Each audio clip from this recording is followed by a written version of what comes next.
Welcome to the basement. Today we're talking about six string and beyond.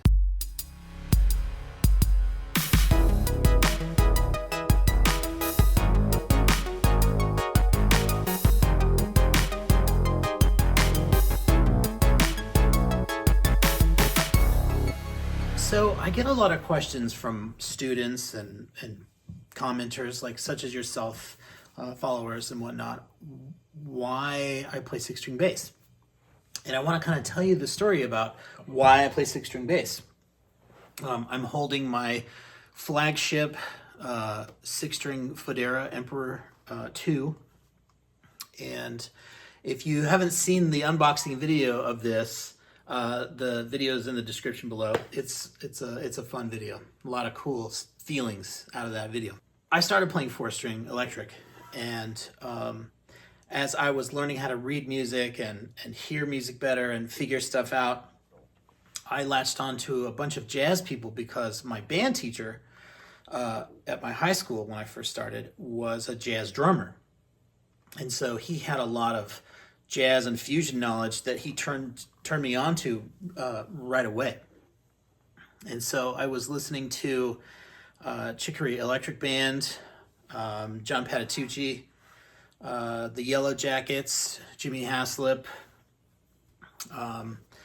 and also Les Claypool, Primus. So I was listening to all this jazz fusion stuff, and I heard all the stuff. And I had my Squier, Fender Squier, and it did not go that high. And I'm like, how is that possible? What are they doing? And then I saw a picture, this picture, from John Patitucci's first solo record. And I was like, okay, now I need one of those.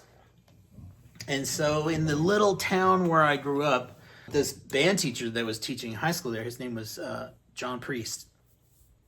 Mr. Priest turned me on to all of the six string stuff, and I needed to get one. So in this little town, there was a music store that sold guitars and synthesizers and drums and different things like that.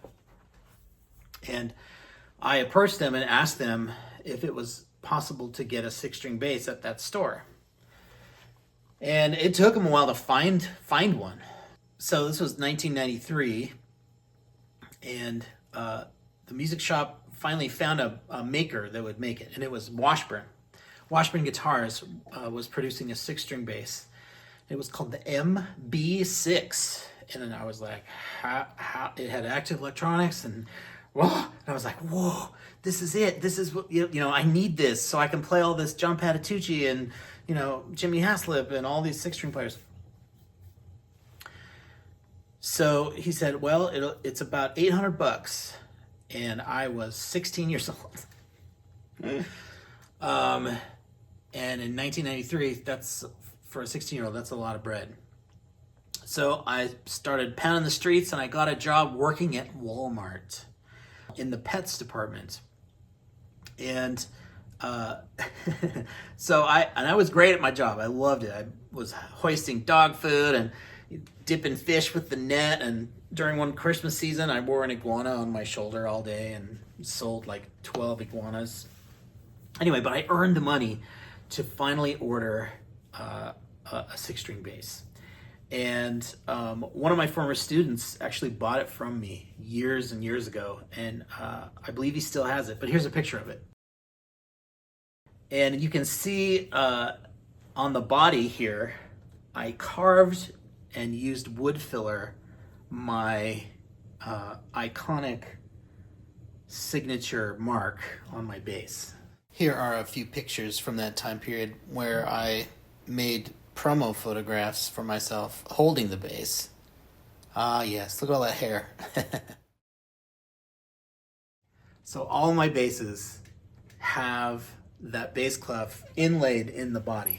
And I inlaid my very first bass clef on the body just because I wanted to look cool and, I thought it was cool. Anyway, so that's how I started playing six string bass. Why do I continue to play six string bass? Well, I will tell you, I don't play six string on a lot of gigs. I really don't. Unless they are like specifically jazz or jazz fusion where it's totally okay. It's all right, it's a bass solo. You know, and I'm all doing chords and, you know, all that kind of like fusion-y stuff. So most of the time, I'm playing a four string. This is my 1965, my 1965. Oh, look, kids, he got a ring light. Now he's a real YouTuber. It's 1965 jazz bass. I mean, I play my four string, five string.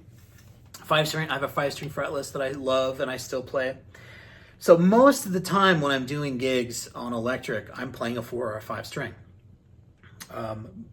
I have this because I love the art form of extended range bass. I also have a seven string bass, and I've got a link to that unboxing down below as well. So when I do a gig on six string, I have the expectation that I'm not just gonna be down here in the cash register. I am particularly gonna be playing stuff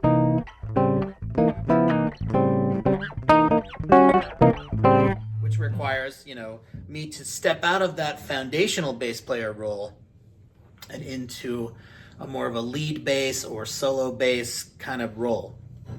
And there are a few bands out there that have lead bass and hold it together bass. Like I know Thundercat, who is also a wonderful six string player. He has some tracks where he's got a bass player in the background and he's up front singing and doing his cool stuff.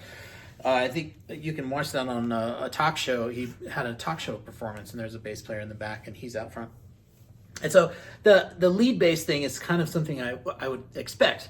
In my own band, Chromium 3, I am the bass and a lead voice in the trio. So I can do, I can use effects and I can do my synth stuff and, you know, all that kind of business. So that's why I love the six string bass.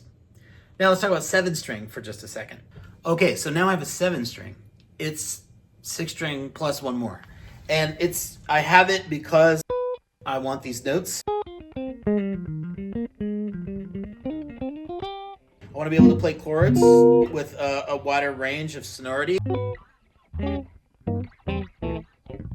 But this bass is cool too because I can go lower than a six. So that's a low A. I mean a G, sorry.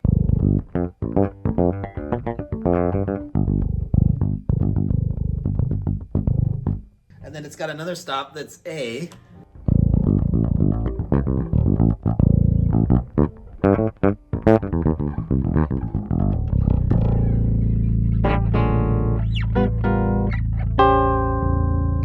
It's crazy. It's bonkers. It's a huge range. I mean, why does a bass need that? That's the debate. You don't. But also, one must know how to play a four string and kill it on a four string, a five string, and however many strings you want. I would say if you have a million strings and you can't play them, that's not cool. But, you know, but to each their own. Who cares? If I couldn't do this, I wouldn't have this. And so I want to do this. and that's the trick, right? That's really that's the thing. So when people get bent out of shape because, you know, they have too many strings, I just ask, like, well, what does it matter how many strings that person has? It's like being upset at someone for using 6 colors instead of just 4 colors. I mean, that's a stretch.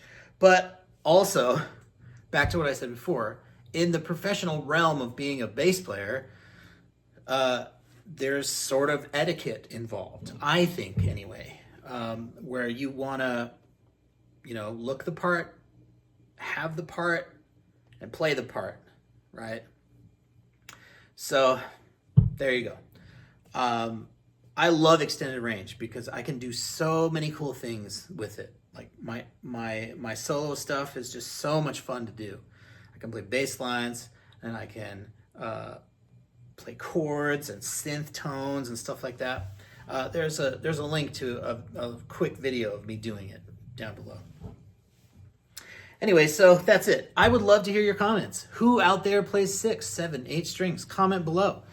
I want to hear from you. I want to hear from the people that only play 4-string and Jaco only needed 4 strings and all that kind of stuff. Like, I would say Jaco didn't live long enough to experience the extended range bass. I think he would have been totally cool with it because of what he could achieve sonically, harmonically.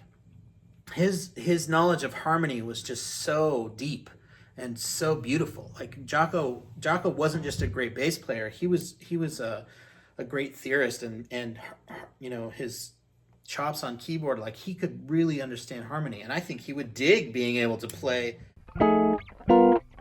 these bigger chords.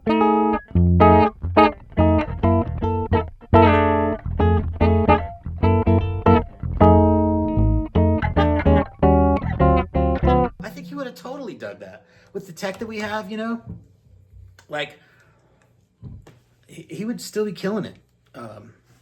And speaking of 6-string, his son, Felix, who's a killer player, I actually got to have a couple lessons with him. Killer player, plays a 6-string bass, but he can play a 4, he can play a 5. So, you know, that's really the thing, I think. Anyway, I'd love to hear from you down below. Please like, subscribe, share, and I'll see you on the next one. Thanks for coming.